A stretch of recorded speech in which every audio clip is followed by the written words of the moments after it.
Jerry Carresco, and I'm the Public Information Officer for the Bakersfield Police Department. We'd like to thank you for attending on such short notice today. I'll give you a brief overview of how today's press conference will be structured. Standing behind me are representatives from the United States Attorney's Office, the FBI, the DEA, the IRS, and the Bakersfield Police Department. In a moment, several of them will come up and individually give you statements regarding this morning's arrest of Bakersfield Police Detective Damacio Diaz. Please understand that the details that they're going to give you are only those which can be released at this time.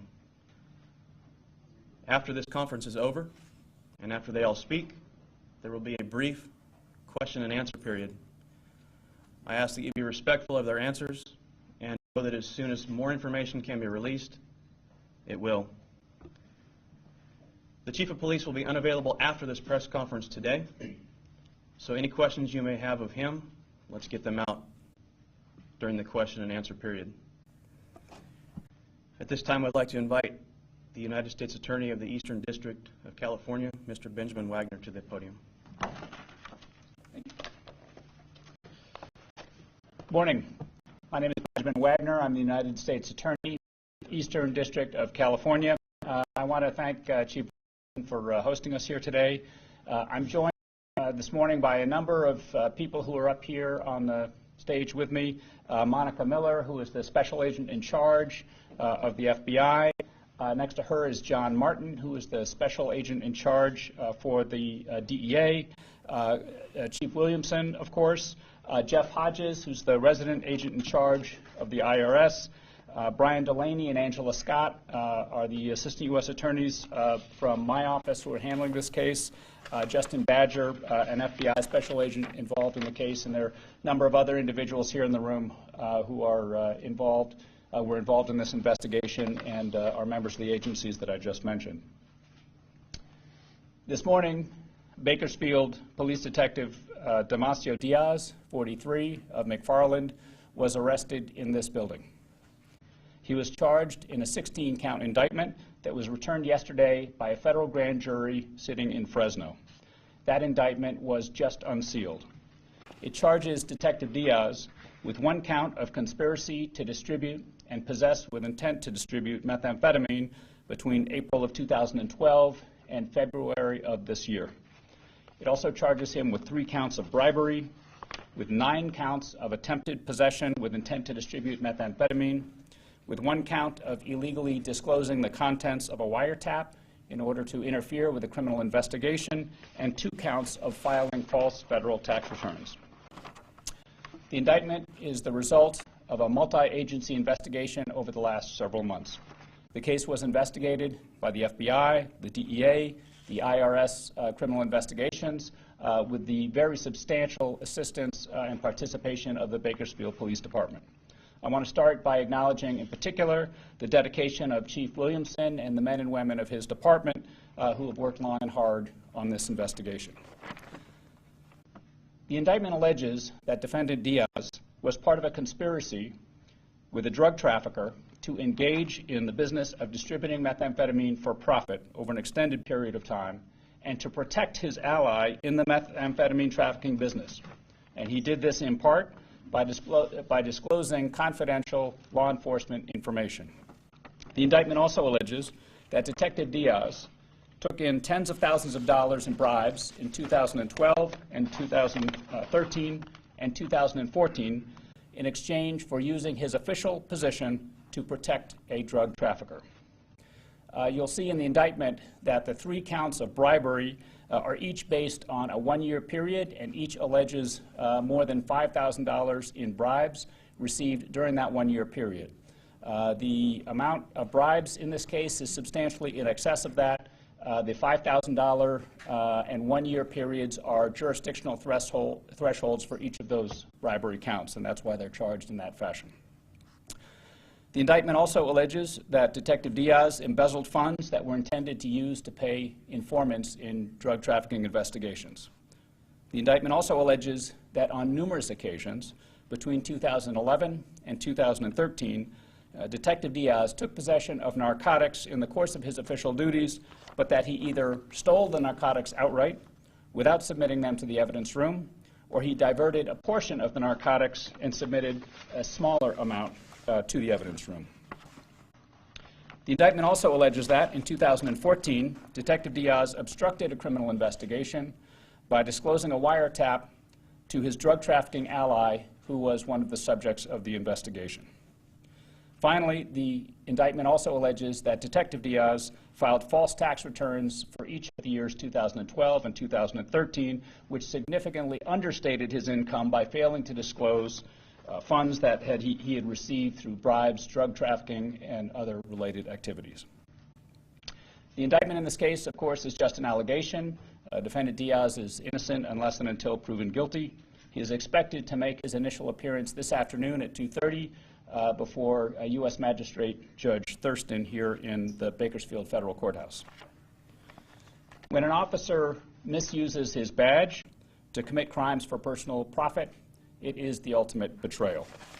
It's a betrayal of the public trust, and while this is a sad day for the Bakersfield Police Department, the department should be proud of how it responded to this matter, of the outstanding work that it has done in the last several months together with the FBI, DEA, and the IRS to effectively investigate this case and bring it to an indictment today.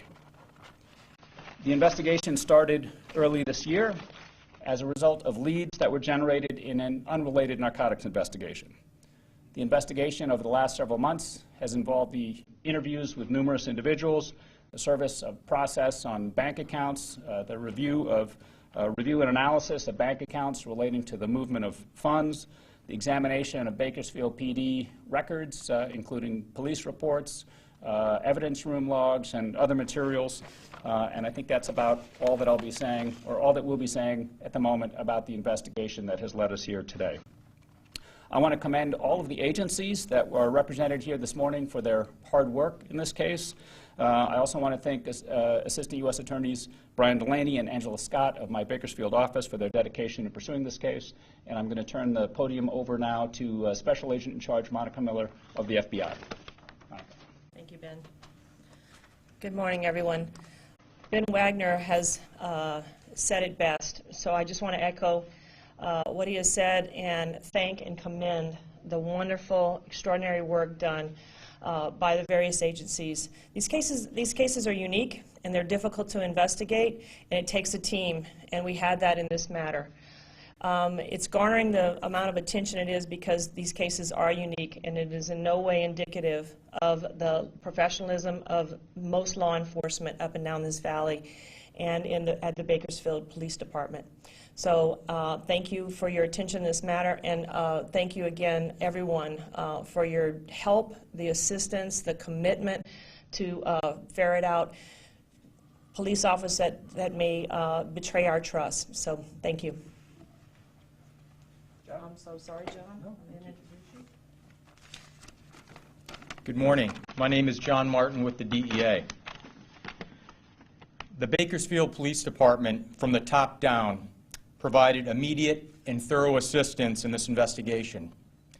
Together, the FBI, the IRS, the United States Attorney's Office, and the DEA worked tirelessly with the police department in the pursuit of justice. Police officers often serve their community at an extraordinary expense to themselves and their family. Any officer who compromises the integrity of the position for financial gain endangers the community and all who do this job so selflessly. I think that it's important for us to remember that the vast majority of the men and women in law enforcement are honest and hardworking.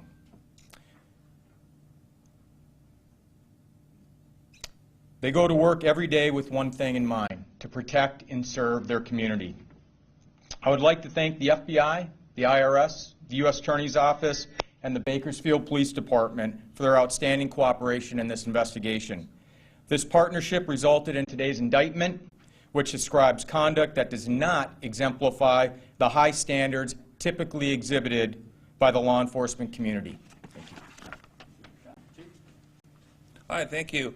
Obviously, this is a difficult and disappointing day in the history of the Bakersfield Police Department. Anytime we violate the public trust, it goes straight to the heart of the erosion and that trust we try to earn so hard. It's like El Nino coming through a city when we work so hard to build a stable mountain and the water comes down the mountainside and erodes and washes away that trust that the majority of the men and women of this Bakersfield Police Department have earned over the history of our existence.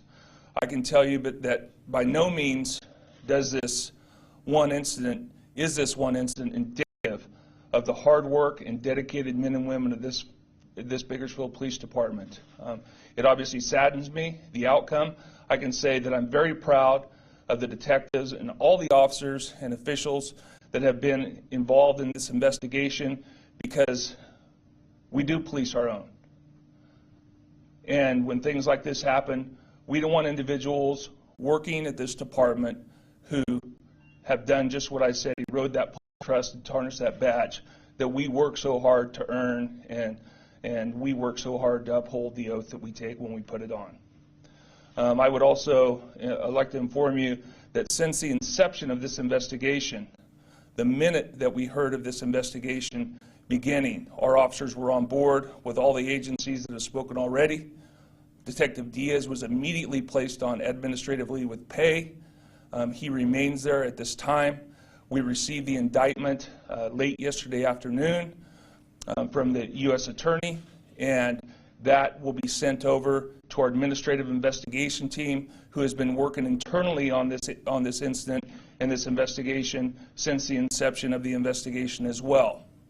Once that administrative investigation is finalized and reviewed, we will determine how we move forward with Detective Diaz's employment, as we must abide by state and federal laws. Thank you. Okay, I'll take some questions now. Can you give us any more information about how this investigation started and unfolded? I don't want to say very much about that, except as I indicated in my statement, it came through some unrelated narcotics investigations, and as narcotics investigations commonly do, you listen to a lot of things, you hear a lot of things. Some of the things that we heard led us back to initiate this investigation.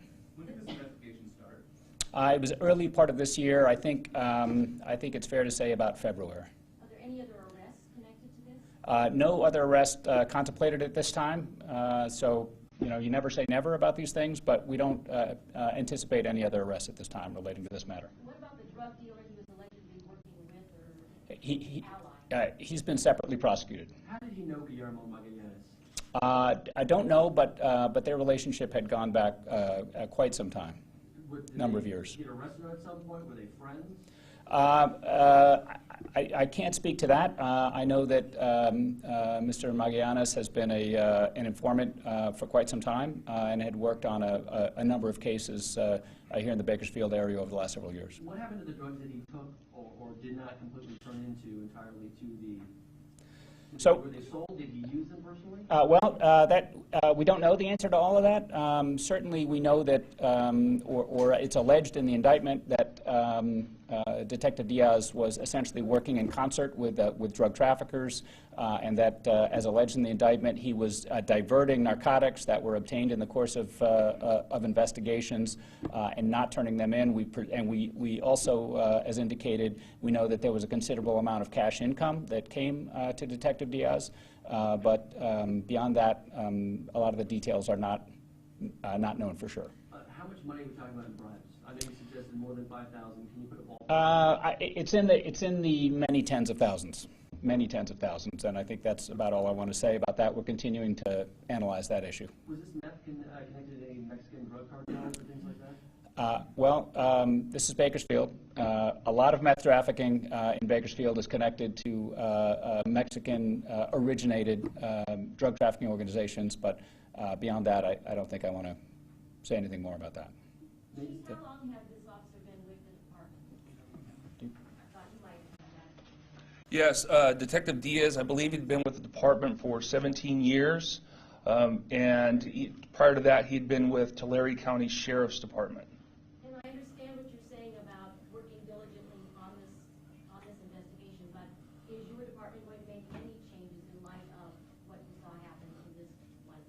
Well, we've been working on some procedural changes as we move forward to look at additional oversights and layers of oversight. So hopefully we can at least minimize, if not eliminate, this from happening. You know, sometimes when people have the type of minds that work like they did in this incident, there's ways to get around almost anything you want to do. So no matter how many layers of oversight you have, if supervision isn't notified of what's going on and there's not the checks and balances that we need in place, it's easy to move around the authority that you're supposed to respect and have an outcome like we did today. I have talked with our local U.S. attorney and investigators from the FBI to have them review our policies and procedures in place and assist us in maybe updating or providing us with an outside look at what we're doing and hopefully to tighten that down so we don't have this happen again.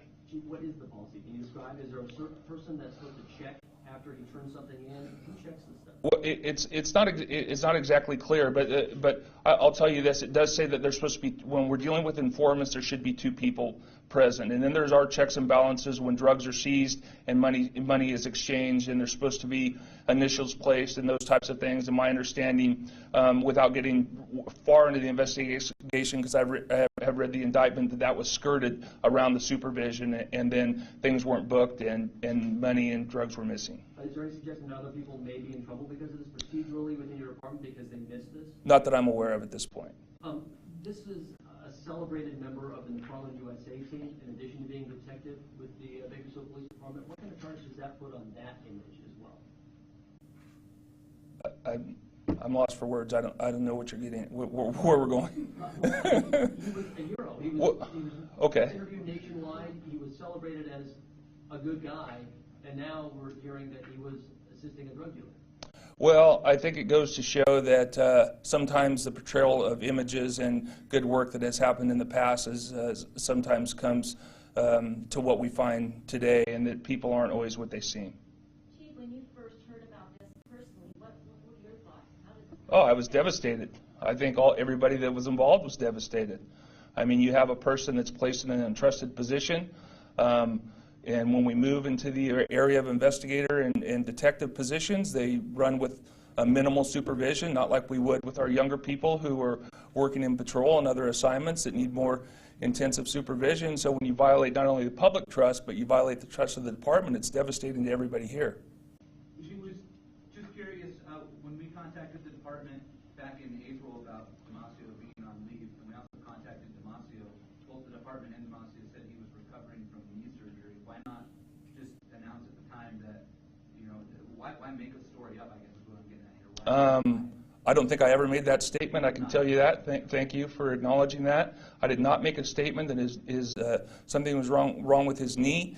He may, or somebody on his behalf may have made that statement. Our statement was, when we were requested by whatever media outlets came forward, is that Detective Diaz was on administrative leave with pay, and we had no further comment. What time was he, when was he put on administrative leave? The day that I was made aware of the investigation. It was in early February, if I remember right. Chief, why was he arrested here this morning? Was he brought in here? Was he called to come into duty? How did that work? Yeah, he was asked to come in today to the police department and was arrested here. I think it was, I don't want to go into the details of that, but we wanted a safe and orderly surrender. And that was arranged as the most sensible thing to do. I will add a couple other things just to elaborate on what the chief said. One of the things about a number of the transactions that are the subject of the indictment, that are named in the indictment, quite often in narcotics investigations, the investigations very early on, you have some small, using confidential informants, you have some small purchases of narcotics. Those provide probable cause for later search warrants or arrests or additional transactions. And those later transactions get greater scrutiny because they typically are larger, and those are typically the subject of prosecution, in which you go back and review the evidence and so forth. Somebody of the experience of Detective Diaz would be aware that some of the initial transactions in these kinds of undercover transactions would receive less scrutiny because they were not likely to be the subjects of later prosecution. And so, you know, you'll learn things in the course of these investigations, and as the Chief Williamson said, the Bakersfield Police Department is looking at ways to sort of improve their oversight so that this kind of thing can't happen again. Can you elaborate a little bit as well on the confidential sources? The indictment indicates he was feeding information to this drug dealer, Mr. Magallanes, to tell him, hey, they're looking at this confidential informant, don't drug deal with him because you're going to get caught too. Was he risking these people's lives by telling? Certainly. One of the reasons that you keep information confidential, and by the way, going back to one of the earlier questions about the defendant being on leave, obviously it was a federal investigation. It was confidential. While the investigation is underway, there's lots of people that we want to talk to, things that we want to do before the investigation becomes public. So it would generally be our request in the course of a federal investigation not to respond to inquiries about the media, from the media about an ongoing investigation. And part of that is for officer safety and also to preserve the integrity of evidence and of testimony that we may gather. But to answer your question, certainly one of the most important reasons for keeping law enforcement information confidential is the safety of people in law enforcement who are involved in the investigations. As we all know, the drug trafficking trade is a very violent trade. People are well armed. There's large amounts of money. People's liberties are at stake. And sometimes they can get violent, and violence can be directed toward law enforcement officers. Fortunately, we're not aware that there was anything like that in this case, but obviously that's the reason that it's so important to keep law enforcement information confidential, and it's why when there is a deliberate leak of that sort of information to people in the drug trafficking who are the subjects of investigations, we have to take that very, very seriously. Were you worried at all at this point, between the time he was placed on administrative leave and now when the arrest actually was made, that he was a flight risk at all? Were you guys keeping tabs on where he was? You obviously knew that you guys knew something. Yeah, so we were I would say generally keeping tabs on him. We were not terribly concerned that he would be a flight risk. Although you never know. You learn more things in the course of the investigation about that sort of thing, and so your view on one day can change the next day when more information comes in. But obviously we've been taking the precautions we thought were appropriate in case it did appear that he was leaving the area, but that didn't occur so far. I mean, in this case, you guys are going after IRS charges on somebody. I would almost liken this to kind of RICO charges against a mobster. You can't put them on, you know, putting a hit on somebody, so you go after them financially. Is that somewhat similar in this case? You're going after them? No, I don't think so, because he's charged with some very serious narcotics offenses, some of which carry mandatory minimums, and some of which are very, potentially very lengthy sentences. So, to our view, from a sort of a prosecutorial strategy standpoint, in a case like this, and in many other types of cases, we feel that the most effective prosecution is one which involves, if it involves money, involves sort of the entire range of the conduct. So you have the criminal conduct that generates income, and then you show what happens to that income, and then the concealment of that income, because it tends to negate some argument that this was legitimate income, this was money that I earned in some way. If it hasn't been reported on his tax returns, that negates that defense. So we tend to like, whether it's money laundering or tax evasion or something like that, if there is some sort of concealment of criminal proceeds, then that's separately chargeable. The IRS does a bang-up job of money. In cases where a lot of the money to be traced is in cash form, it's more challenging, of course, but where we can show an accumulation of cash through illegal means that hasn't been reported, we generally find that's an effective set of charges to add to a case. Any seizures related to that? Cash, bank accounts, real estate? Anything? Yeah, if you look at the end of the indictment, there's a forfeiture allegation, and that would list items that have been seized in the case. And of course, those are items that we have put the defendant on notice, as is required for due process purposes, that we intend to seek forfeiture of. But as in all cases involving funds, especially conduct that has occurred over a long period of time, we'll continue to look for other proceeds and seize them if we find them. I don't know if this is a question for you or the police chief here. Has he been interviewed? Has he talked about his case? Can't comment on that. What about the BPD? I know there's an administrative side to these things as well. he is, from my understanding, compelled to talk when you guys conspired. Is that correct? Is that how it Well, let me just add on that and then see if the police chief wants to add something to that. Generally, when we have a federal criminal investigation going on, we discourage compelled communications relating to their employment because that can jeopardize the federal case. There's a whole series of cases which indicate that can be viewed as compelled testimony and can jeopardize the case. So generally, we urge investigators not to pursue that kind of a discussion while we have a federal investigation going on. Anything you want to add to that, Chief? What our administrative investigation would include is statements made by witnesses and evidence that has been gathered by the Federal Bureau of Investigation, and then, of course, the indictment, and then we'll move forward from there to say it protects the integrity of the FBI case and also gives us enough information in our administrative investigation to hopefully make a decision here in short order. Do you have any idea of timeline on that? I do not. We just got the indictment last night, so we'll wrap that up into the administrative investigation and be getting together with our attorneys either late this afternoon or early Monday morning. Mr. Wright, I know this is all being laid out in the indictment, but how much time are we looking at here in terms of prison and how serious are these charges? They're serious. We're looking at real prison time. The sentencing guidelines are now advisory, so a lot sort of depends on what happens between now and when this case is resolved, assuming that it results in a conviction. So it's a little bit hard to predict, but the sentencing guidelines for narcotics certainly call for multiple years in prison. Bribery charges are quite serious as well, so he is certainly exposed to many years in prison. We're talking decades? Theoretically, it could be decades. I mean, certainly if you, I'm very reluctant to get into the kind of the maximum penalties game because that tends to overstate things, but he certainly is looking at quite a few years in prison. A lot obviously depends on how this case is resolved, and then ultimately it'll be up to the judge if he is convicted. Is there an indication anybody in his family was aware of what was going on before you guys started investigating? No. Going back to the informants, was anybody, since he was revealing the identities, was anybody harmed because of that? No, not that we're aware of, fortunately.